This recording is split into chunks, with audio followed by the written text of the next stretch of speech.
We got back, look at the drawing board, have a look at everything. We've got some quick wickets. So our thinking was spot on our plans.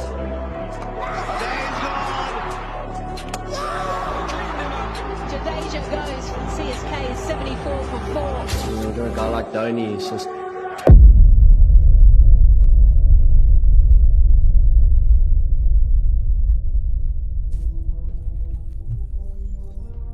25 April 2018 IPL की दुनिया में एक ऐसा match जिसे आज भी IPL के इतिहास में प्रबल रखा गया है। आईपीएल के दृष्टिकोण से वो मैच आज भी आईपीएल के इतिहास में जीवित है। उस मैच की हर एक जड़ें, हर एक नसें महेंद्र सिंह धोनी से एकत्र है। उस मैच में महेंद्र सिंह धोनी का एक ऐसा तूफान आया था जिसे दुनिया आज भी भूल नहीं पाई और ना ही भुला पाएगी। नमस्कार, आप देखना प्रारंभ कर चुके हैं द पांडे लाइन का special episode destructive inning of MSD।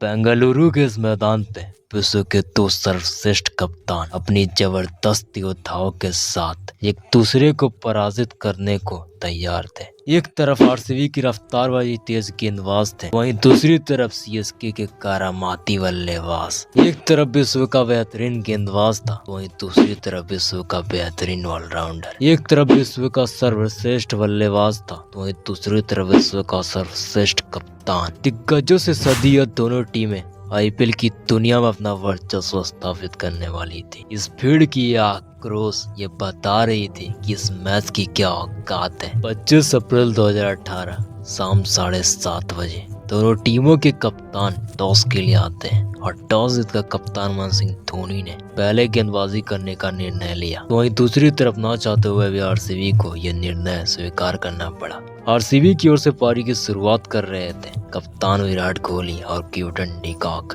इन दोनों बल्लेबाजों ने मिलकर अपने विस्फोटक अंदाज में पारी की शुरुआत की और कुछ बेहतरीन शॉट्स की मदद से शुरुआती 4 ओवर में बिना विकेट को 35 रन कूट दिए। इस तेज रन गति को देख महेंद्र सिंह धोनी ने शार्दुल ठाकुर को मैदान पे उतार दिया। शार्दुल आते ही कोहली को अपना शिकार बना लेते हैं। कप्तान कोहली अब मैदान छोड़ चुके थे, परंतु अब जो खिलाड़ी मैदान पे आ रहा था उसकी महिमा अपरंपार है, जिसने कितने हारे हुए मैचेस को अपने अनुसार अंजाम दिया है, जिसके प्रहार से बॉलर्स बॉलिंग कराने से कतराते हैं, जिसे दुनिया मिस्टर 360 के नाम से जानती है।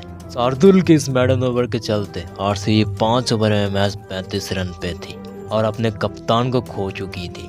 डिविलियर्स 4 गेंद खेल चुके थे, परंतु डिविलियर्स का खाता अभी भी नहीं खुला था। डिविलियर्स की यह शांति आने वाली तूफान की पहले की शांति थी। 5 ओवर के पश्चात डिविलियर्स ने अपना आक्रामक स्वरूप दिखाना प्रारंभ किया और पहले 6 और फिर एक और बड़ा 6 और अंत में एक चौका जड़कर 17 रन पीट दिए। डिविलियर्स और डिकॉक ने मिलकर 10 ओवर में 87 रन पीट दिए। डिविलियर्स 15 गेंदों में 28 पे खेल रहे थे, तो वहीं डिकॉक 30 गेंदों में 41 रन बनाकर क्रीज पे मौजूद थे। 11 ओवर में डिविलियर्स ने एक बार फिर पलटवार कर दिया। ताहिर को 2 बड़े 6 और एक चौका पीट दिया। इसी बीच डिकॉक का यह 6 और इस 6 की मदद से डिकॉक अपना 800 तक पूरा करके क्रीज से मौजूद थे। 12 ओवर का खेल खत्म हो चुका था। आरसीबी के खाते में 118 रन थे। डिविलियर्स का प्रहार अब विध्वंसक रूप ले चुका था। 13 ओवर में शार्दुल को आड़े हाथे लेते हुए डिविलियर्स ने बैक टू बैक लगातार 3-6 पीट दिए, परंतु कुछ इसी बीच डिकॉक के विकेट का पतन हो चुका था। 14 ओवर का खेल खत्म हो चुका था। आरसीबी 138 रन बना चुकी थी और अपनी 2 महत्वपूर्ण विकेट खो चुकी थी। डिविलियर्स 27 गेंदों में 66 रन बनाकर अब भी क्रीज से मौजूद थे, परंतु कुछ इसी बीच ताहिर ने पलटवार कर दिया और पहले डिविलियर्स फिर एंडरसन को अपना शिकार बना लिया। ताहिर के इस पलटवार से आरसीबी अब बैकफुट पे आ चुकी थी। आरसीबी की नैया अब पूरी तरह से डूबने के कगार पे थी, परंतु निचले क्रम के बल्लेबाजों के कुछ अच्छे शॉट्स की मदद से आरसीबी 20 ओवर में 200 रनों के पार पहुंच चुकी थी। यह रहा आरसीबी बल्लेबाजों का प्रहार। आरसीबी की ओर से सर्वाधिक 68 रनों की पारी डिविलियर्स ने खेली थी, इसमें 8 बड़े छक्के शामिल थे। ये रहा सीएसके बॉलर का पराक्रम।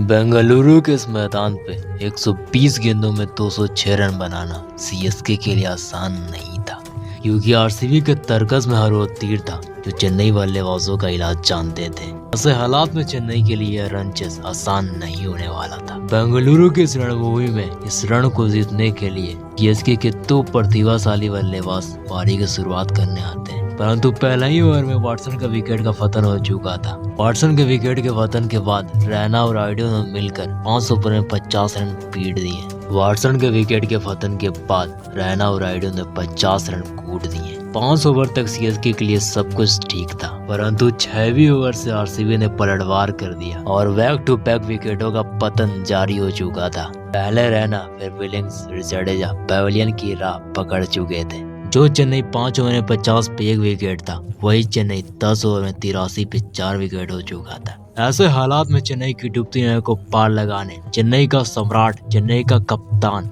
अब मैदान पे दस्तक दे चुका था। राइडू और महेंद्र सिंह धोनी ने मिलकर बड़ी समझदारी के साथ पहले पारी को संभाला और फिर कुछ बड़े शॉट्स लगाए और इन शॉट्स की मदद से सीएसके 13 ओवर में 100 के पार पहुंच चुकी थी। 13 ओवर का खेल खत्म हो चुका था। सीएसके का स्कोर 107 पे 4 विकेट थी। अब चेन्नई को यह मैच जीतने के लिए अगली 42 गेंदों में 100 रनों की दरकार थी। ऐसे विकट परिस्थितियों में महेंद्र सिंह धोनी और अंबाती राइडू ने मिलकर आक्रामक अंदाज में प्रहार करना चालू किया। एक तरफ से राइडू प्रहार कर रहे थे तो वहीं दूसरी तरफ से महेंद्र सिंह धोनी अपना पराक्रम दिखा रहे थे। इन दोनों बल्लेबाजों ने मिलकर पीटते पीटते 17 ओवर में 160 रन कूट दिए। 17 ओवर का खेल खत्म हो चुका था। सीएसके के खाते में 161 रन थे और सीएसके अपने 4 महत्वपूर्ण विकेट खो चुकी थी। महेंद्र सिंह धोनी 28 गेंदों में 48 रन बनाकर क्रीज में मौजूद थे, तो वहीं राइडू 50 गेंदों में 76 रन बनाकर क्रीज में मौजूद थे। चेन्नई को अब यह मैच जीतने के लिए 18 गेंदों में 45 रनों की दरकार थी, परंतु ऐसे विकट हालातों में राइडू का विकेट का पतन हो चुका था। राइडू के जाने के बाद रन रेट में विराम लग चुका था, परंतु क्रीज में मौजूद the myth, the man, the legend, the master of finisher Mahendra Singh Dhoni अब भी क्रीज में मौजूद थे। 19 ओवर का खेल खत्म हो चुका था। चेन्नई का स्कोर बोर्ड 190 पे पहुंच चुका था। चेन्नई को अब यह मैच जीतने के लिए अगले 6 गेंदों में 16 रनों की जरूरत थी और क्रीज में मौजूद थे ड्वेन ब्रावो ने एंडरसन के पहले ही बॉल पे एक चौका जड़ दिया, तो वहीं दूसरी बॉल पे ये बड़ा छक्का। ये 2 शॉटों से चेन्नई की तरफ ये मैच पूरी तरह से मुड़ चुकी थी। ने तीसरी बॉल पे सिंगल लेकर के स्ट्राइक महेंद्र सिंह धोनी को दिया। अब चेन्नई को यह मैच जीतने के लिए अगले 3 बॉल में 5 रनों की जरूरत थी और मेन स्ट्राइक पे थे the master of finisher Mahendra Singh Dhoni के सामने एंडरसन के सामने धोनी। एंडरसन का ये ऑफ साइड गेंद और धोनी का यह 6 और 6 के साथ आरसीबी के जबड़े से ये मैच महेंद्र सिंह धोनी छीनने आए थे। महेंद्र सिंह धोनी का यह विस्फोटक अंदाज आईपीएल की दुनिया में एक अलग स्वरूप दिखा रहा था। महेंद्र सिंह धोनी की यह ताबड़तोड़ पारी आरसीबी दर्शकों तक नहीं भूल पाएगी। ये रहा सीएसके बल्लेबाजों का पराक्रम। सीएसके की ओर से विस्फोटक पारी महेंद्र सिंह धोनी ने खेली थी। 205 के स्ट्राइक रेट से महेंद्र सिंह धोनी ने 6 छक्कों की मदद से 70 रनों की धुआंधार पारी खेली थी। ये रहा आरसीबी बॉलर्स का बॉलिंग अटैक। अगला मैच स्टोरी आपको किस पे चाहिए हमें कमेंट करके बताइए, और इसी तरह के क्रिकेट कमेंट, मैच स्टोरी हमारी आवाज हमारी अंदाज में देखने के लिए सब्सक्राइब करके रखिए हमारे चैनल द बॉर्डरलाइन को।